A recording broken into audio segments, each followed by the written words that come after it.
Fala pessoal, chegamos para mais um vídeo. O vídeo de hoje vai ser como preparar um sermão, parte 2.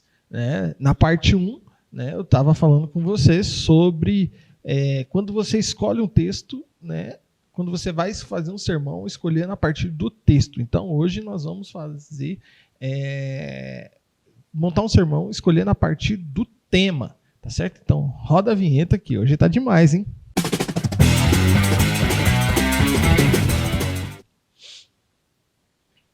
Bom, vamos lá.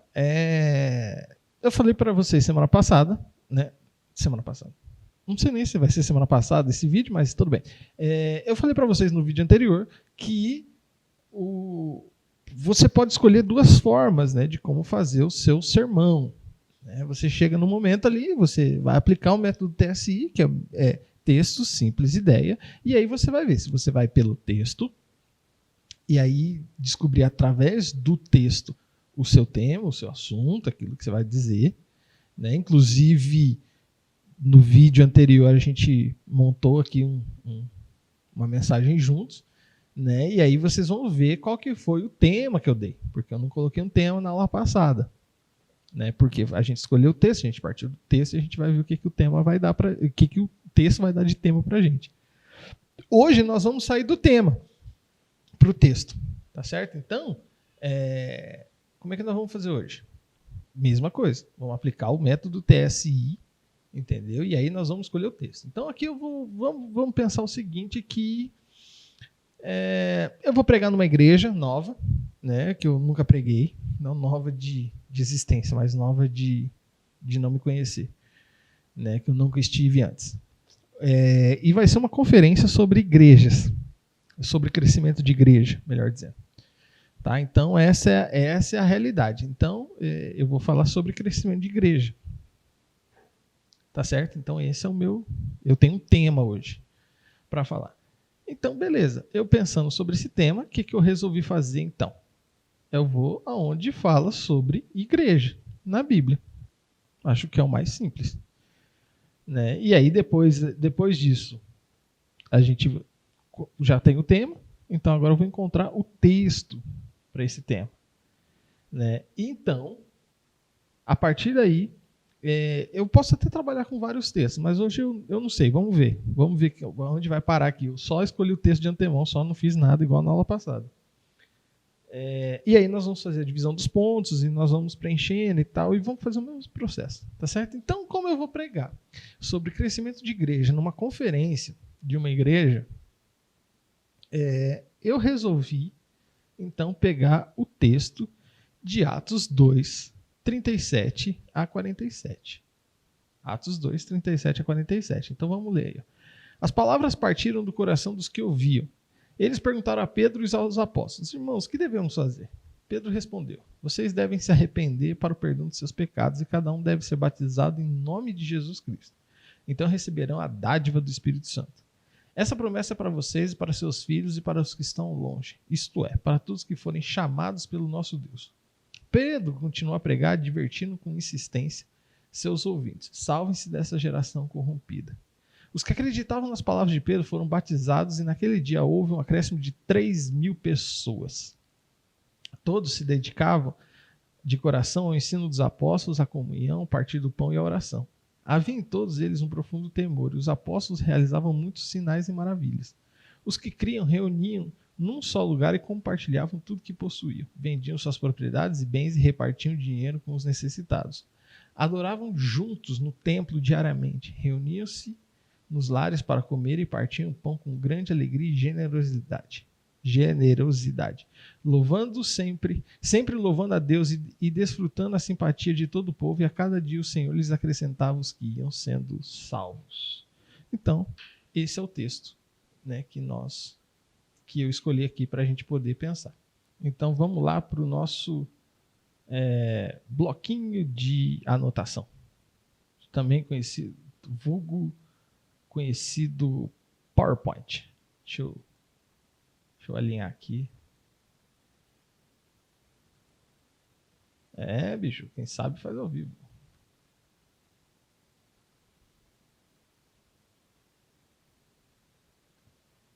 É que vocês não estão vendo que eu estou mexendo na... Aí, ó, já dei uma ajustadinha aqui, já ficou melhorzinho. Deixa eu só sair aqui completamente da tela. Beleza, pronto. Então tá. Levando em consideração que eu vou falar sobre igreja, no congresso de igrejas, né? E aqui eu tenho como é que eu posso dizer assim? Eu tenho alguns sinais da igreja primitiva, então eu vou colocar, o título do meu sermão vai ser As Marcas da Verdadeira Igreja. Perfeito? As marcas da verdadeira igreja.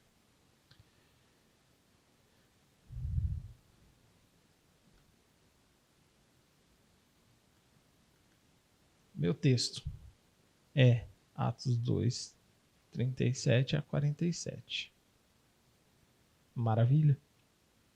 Então, eu preciso procurar características que tenham a ver com essas marcas, ou coisas que o texto vai me dizer, características dessa igreja. Não é verdade? Então, vamos ver. As palavras partiram do coração dos que ouviam, e eles perguntaram a Pedro e aos apóstolos, o que devemos fazer? Veja, aqui é muito interessante, porque o texto ele começa e nos dá uma pergunta aqui. Ó. Quer dizer, na divisão de onde eu fiz, ele já tem uma pergunta. Irmãos, o que devemos fazer? Então, aqui deve vir alguma coisa logo na sequência. Pedro respondeu, vocês devem se arrepender para o perdão de seus pecados e cada um deve ser batizado em nome de Jesus Cristo. Então receberão a dádiva do Espírito Santo. Tá, legal. Aqui está envolvida uma ação. Essa promessa é para vocês, para os seus filhos e para os que estão longe. Isto é, para todos que foram chamados pelo Senhor nosso Deus. Pedro continua a pregar, advertindo com insistência os seus ouvintes. Salve-se dessa geração corrompida. Então, ó, aqui ele fala sobre vocês devem se arrepender e fala sobre ter o perdão de pecados. E aí ele volta e fala de novo. Salve-se dessa geração corrompida. Né? Ou seja, se afaste. Aqui. Primeiro ele fala sobre arrependimento e aqui ele está falando sobre santidade. Tá certo? E os que acreditavam nas palavras de Pedro foram batizados. Ou seja, ele falou sobre arrependimento, ele falou sobre santidade e houve a conversão. Olha só, isso aí é uma ordem da salvação aqui. E naquele dia houve um acréscimo de cerca de 3.000 pessoas. Então o que acontece? O que a gente pode ver aqui? Um processo de conversão. Por quê? Arrependimento, perdão, santificação e conversão, batismo. Perfeito? Então vamos pegar esses pontos aqui.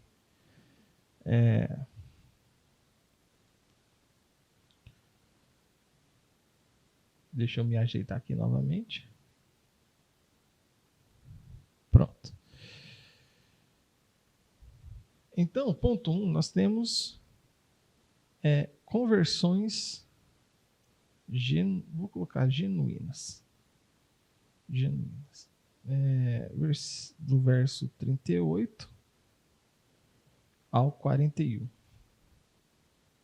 Pior que eu fiz e nem vi o 42. Todos se dedicavam... Ah, não. Isso aqui não. Vai ser o 41 mesmo. Tá, então, nós temos conversões genuínas. Então, primeiro, o que Pedro falou? Pedro falou sobre o arrependimento, no verso 38. O perdão, também verso 38. Depois, ele falou sobre santidade, no versículo 40. Santidade, verso 40. E depois o batismo, a conversão, versículo 41. Batismo / conversão, verso 41. Isso aí, maravilha. Então nós temos aqui um primeiro ponto. Conversões genuínas e tal, versículo 38 a 41, e aí Pedro fala sobre arrependimento, sobre perdão, santidade, batismo e conversão, tá certo? Então, o que a gente pode fazer aqui com relação a esse tipo de coisa? Assim como a gente fez no outro sermão, por exemplo, arrependimento, mudança de mente, mudança de atitudes. Tá certo? Para a gente poder deixar aqui bem claro, né, o perdão dos pecados, tá? Isso aqui normal. A santidade, veja, salvem-se dessa geração corrompida. Então, o que acontece? Por que ele está falando aqui? Salve-se. Por que eu entendo que isso aqui é santidade? Porque veja,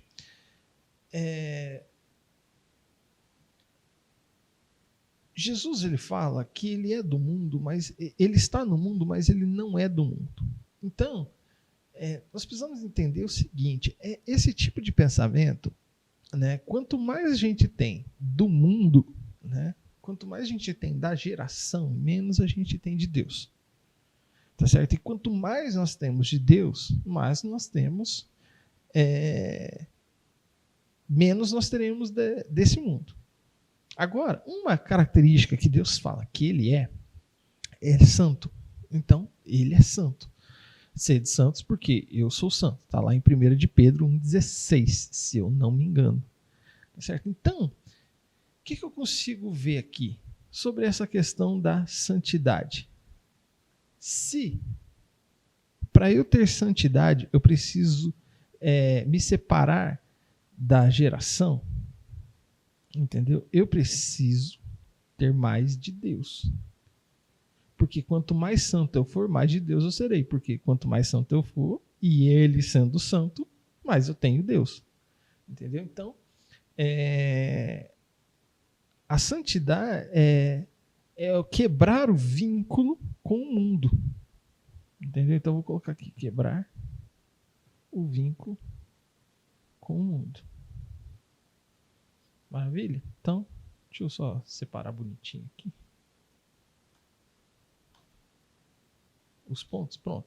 Batismo e conversão. É a evidência externa. Vocês estão comigo? Estão comigo. Evidência externa daquilo que aconteceu no interior. Então, o que acontece? É a profissão pública de fé. Poxa, eles estavam acreditando, eles estavam crendo no que Pedro estava falando. Eles estavam aceitando aquilo que Pedro estava, a mensagem de Pedro. Então estava acontecendo conversões. A igreja primitiva, as marcas da verdadeira igreja, uma dessas marcas tem que ser realmente a conversão genuína. Tem que haver a transformação de vidas, tá certo? Claro que é Deus que conhece o interior do ser humano, é Deus que conhece o coração e a gente nunca vai entender algumas coisas, mas a igreja santa, imaculada, a igreja dos salvos, essa realmente a gente só vai saber na glória, no dia que chegar na glória, mas, né, uma igreja aqui na terra, né, nós podemos ter ideia de que ela é realmente ela tem as marcas de uma verdadeira igreja quando ela possui conversões genuínas, que ela tem os membros têm mudança de atitude, né, os membros passam a ter, já são conhecidos de outra forma, entendeu? Já não é aquele assunto do tipo assim, é crente da cabeça quente. Não, entendeu? Tem que ter uma diferenciação aí. Então vamos ver aqui o que vai fazer. Vamos ver aqui o que vai virar o nosso segundo ponto. Primeiro a gente já descobriu que são conversões genuínas, né? Agora nós vamos descobrir qual que é a próxima característica das marcas da verdadeira igreja. Deixa eu só me ajeitar aqui novamente. É quase uma luta. E aí nós vamos começar do versículo 42. Todos que se dedicavam de coração ao ensino dos apóstolos, à comunhão, o partir do pão e a oração, haviam todos eles um profundo temor. Os apóstolos realizavam muitos sinais e maravilhas. Os que criam se reuniam num só lugar e compartilhavam tudo que possuíam. Vendiam propriedades e bens, repartiam dinheiro com os necessitados. Adoravam a Deus juntos no templo diariamente, reuniam-se nos lares para comer e partiam o pão com grande alegria e generosidade, sempre louvando a Deus e desfrutando da simpatia de todo o povo. E a cada dia o Senhor lhes acrescentava os que iam sendo salvos. Bom, aqui, o que eu começo a ver? Todos se dedicavam de coração aos ensinos dos apóstolos. A comunhão, ao partir do pão e a oração. Comunhão e partir do pão aqui, ó. Interessante, ó. Aqui nós estamos vendo alguma coisa em comum que eles tinham. Havia em todos eles profundo temor. Os que criam se reuniam num só lugar e compartilhavam tudo que possuíam. Então aqui, ó, eles se reuniam e ainda eram de tudo com todos. Vendiam suas propriedades e bens e repartiam com os necessitados. Adoravam juntos no templo diariamente. Reuniam-se nos lares para comer, partiam pão com grande alegria e generosidade. Então, o que eu vejo aqui? Acho que está muito claro. Entendeu? A comunhão entre os irmãos. Versículo 42 ao 46. Dá até para a gente colocar o 47A, dá? Sempre louvando, desfrutando, sentindo. Não precisa. 46. Então, o que acontece aqui nesse trecho? Eles se dedicavam à doutrina dos apóstolos, ou seja, não é como a gente pensa hoje, tá? Mas a gente pode entender que isso aqui é como se fosse se dedicar à escola bíblica, ao conhecimento teológico, entendeu? Então eles se dedicavam à doutrina dos apóstolos, à doutrina que os apóstolos ensinavam para eles. A comunhão, né?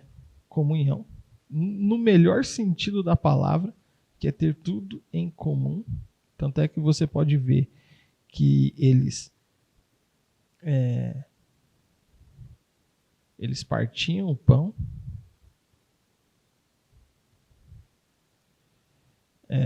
oravam juntos.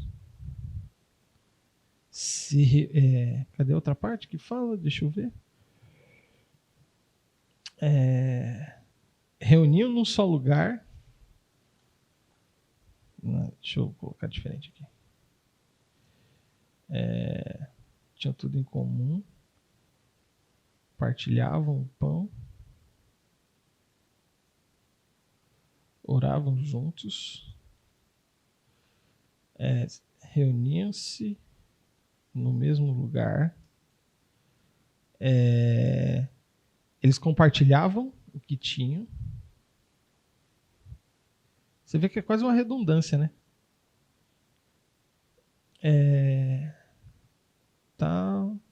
Adoravam juntos no templo diariamente. Juntos no templo diariamente. E se reuniam nos lares. Reuniam nos lares para comer. Cadê? E partiam pão com alegria. Pão com alegria. Então você vê uma igreja aqui que caminha junto. Uma igreja que tem comunhão. Eles não eram simplesmente separados. Se a gente fosse trazer para os dias de hoje, eles não iam no culto de domingo e depois vazavam e você só ia ver o irmão no domingo que vem. Não era. Eles tinham tudo em comum. Eles partilhavam o pão. Isso o texto fala 2 vezes. Né? E eles ainda se reuniam. Eles se reuniam no mesmo... Eita, fiz besteira. Eles se reuniam no mesmo lugar, eles compartilhavam o que tinham, eles adoravam juntos diariamente no templo. Então eles iam no templo todos os dias e se reuniam nos lares para comer. Ou seja, o que a gente ainda pode pensar aqui? Eles tinham... Vou colocar mais para baixo aqui. Eles estudavam a Bíblia, estudavam a doutrina dos apóstolos, né? Eles faziam refeições juntos,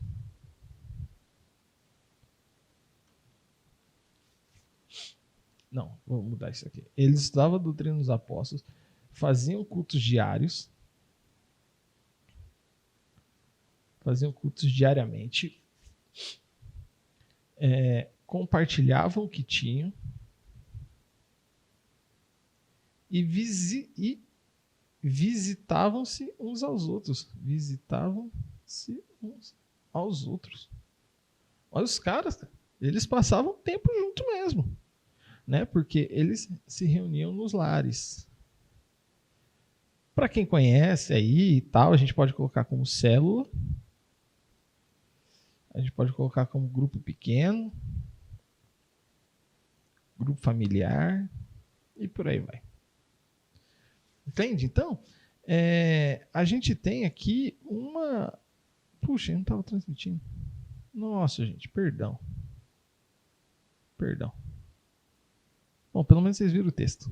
É mais importante do que as minhas anotações. Mas está aqui as minhas anotações aqui. Recapitulando, então. A gente tem aqui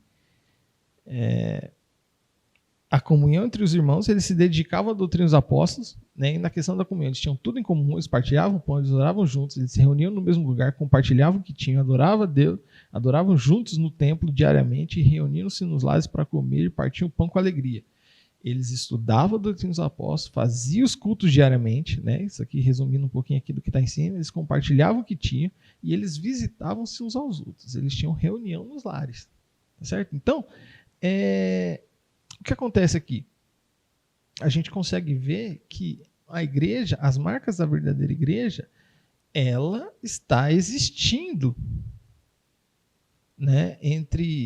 Ela está existindo durante a semana. Ela não existe somente no domingo, ela não existe só em um dia de reunião de culto, né?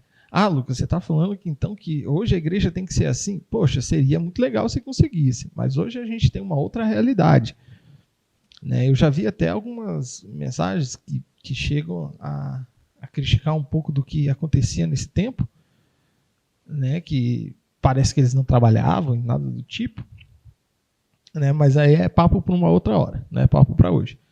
Mas hoje em dia, fato é que hoje em dia a gente já não consegue fazer ter essa mesma dinâmica com tanta intensidade quanto que eles tinham. Mas o quanto mais a gente conseguir se envolver uns com os outros como igreja, é melhor, tá certo? Então aqui a gente tem o primeiro e o segundo ponto. Eu não vou fazer um terceiro ponto aqui, porque eu acho que não tem necessidade de fazer um terceiro ponto com como é que fala? Com o versículo 47. Mas o versículo 47, eu acho ele muito interessante. Então eu vou pegar ele aqui para a gente poder pensar nele como a conclusão do sermão, né? Então, sempre louvando a Deus e contando com o favor de todo o povo e desfrutando da simpatia de todo o povo, a cada dia o Senhor lhes acrescentava os que iam sendo salvos. Então aqui, ó, que a cada dia o Senhor lhes acrescentava os que iam sendo salvos. Para concluir esse texto, o que a gente pode fazer aqui? Ó? A gente pode levar em consideração o seguinte: numerolatria e numerofobia. Entendeu? Então, idolatrar os números, ter medo dos números. o que acontece? O que eu já vi? Eu já vi em muito lugar as pessoas terem a numerolatria. Elas terem o desejo exacerbado por ter números, por ter gente, por mostrar que o trabalho é bom. E eles chegavam realmente a idolatrar os números, sabe? Então, é a numerolatria. Em contrapartida, você tem a numerofobia. Por quê? Quando você tem a numerolatria, você começa a parecer que você só quer pessoas, que você só quer dinheiro, que você só quer status, só quer fama, só quer isso, só quer aquilo. E o contrário também acontece, né? As pessoas falam assim, tem muita gente que fala assim, não, porque é pra gente ser pequena, é pra gente ser simples, porque a gente consegue cuidar, porque consegue estar próximo, a gente consegue fazer isso, consegue fazer aquilo, e na maioria das vezes não faz nada, tá certo? Então, é a numerofobia, é o medo dos números, é o medo de agregar pessoas. Mas aí, eu vejo que nesse texto, por exemplo, a cada dia o Senhor lhes acrescentava aqueles que iam sendo salvos. Quem acrescentava as pessoas não era o método que eles colocavam na igreja para crescimento e expansão. Não. Era o Senhor que lhes acrescentava. Também em contrapartida, né, não é o caso de tipo assim, não, vamos ficar quietinhos aqui, vamos ficar entre 26 pessoas, né, 24 pessoas, 12 apóstolos e mais, eu falei 26 porque eu pensei em 13, né, mas era depois com Paulo ainda não chegou na jogada. Então vamos ficar aqui entre 24 pessoas, 12 apóstolos e mais 12 pessoas, tal, que a gente pode cuidar aqui e a gente vai vivendo a nossa vida. Não. Até que no primeiro sermão, na primeira mensagem de Pedro, são 3.000 pessoas que são batizadas, né, e convertidas. Então, o que isso mostra? Que é o Senhor que acrescentava. Né? As marcas da verdadeira igreja, elas não estão voltadas no método, elas não estão voltadas naquilo que o homem pode fazer. Conversão genuína, quem convence é o Espírito Santo. O Espírito Santo convence o homem do pecado, da justiça e do juízo. Então é só ele que pode gerar arrependimento, perdão, santidade e a conversão. A comunhão entre os irmãos é somente o Espírito Santo que pode fazer. Entendeu? Não tem condição de partir isso do ser humano. Então, é o Senhor que acrescentava as pessoas, é o Senhor que acrescentavam a eles os que iam sendo salvos todos os dias. Então, a marca da verdadeira igreja, para a gente poder finalizar nessa ideia aqui, são a igreja que anda segundo o coração de Deus. A igreja que faz aquilo que Deus quer que ela faça. Entendeu? Ela prega a palavra, ela simplesmente vive. Pedro estava simplesmente pregando a palavra, e aí as pessoas se converteram. Entende? É claro que a gente pode usar os benefícios que a tecnologia, que a sociedade nos dá, entendeu? Por exemplo, usar as redes sociais e as suas mais diversas estratégias, usar de criatividade, é claro que isso pode fazer, entende? Mas é o Senhor que lhes acrescenta. A gente não tem permissão e nem necessidade de poder produzir alguma coisa, tá certo? Então, esse aqui é o montando o texto a partir do tema.